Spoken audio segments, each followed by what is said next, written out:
this is a pod have multiple Docker files. Pod are temporary, they have their own IP. And suppose this is web application, this is some IP, and database there's some IP. So suppose the different pod and replace it, not database is discharged, web application stops, connection broke. So if this is in pod, this is in pod, this pod have its own IP and the own IP. Suppose we are updating our database, so we are disconnecting it and connecting another one. So the connection between these two IPs are getting broke because we are replacing it. So when we took it took it out, then the connection is broken and our web application is not connected to our database anymore, so it will stop working. So to resolve this issue of our, because as we know pods are temporary, they are not permanent, so even if we have to replace them, so Kubernetes services come in. So this is how Kubernetes services works. And this is a company web app, this is a company database, it is an IP. They are both logged, means they are fixed IPs.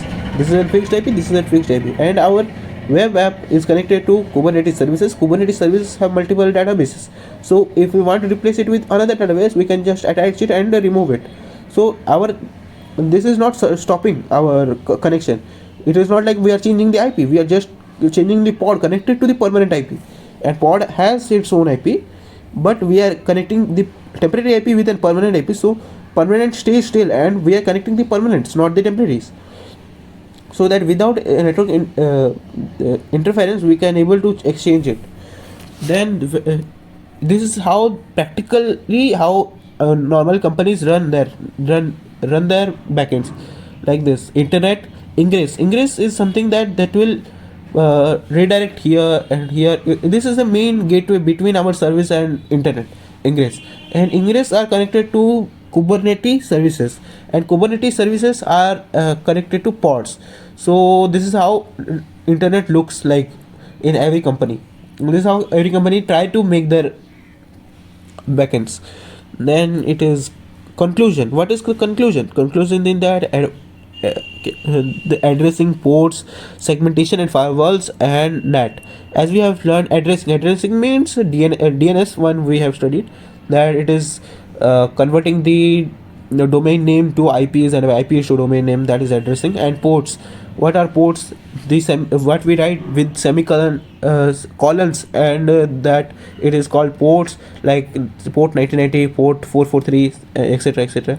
And segmentation, we have as I have already told you, the segmentation of servers, like subnet 1, subnet 2, subnet 3. This is segmentation. Firewalls, connecting all the subnets using router and placing firewall in between them, and placing firewall in the subnet also.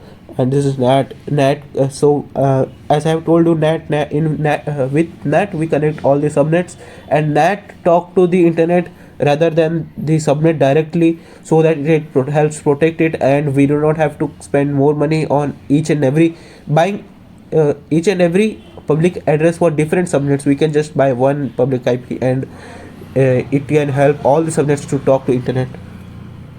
And this is the basics, fundamental. And this fundamental works in physical servers, cloud servers, Dockers, Kubernetes, and everywhere. So this is the basics, and this is some advanced topics. So that's it.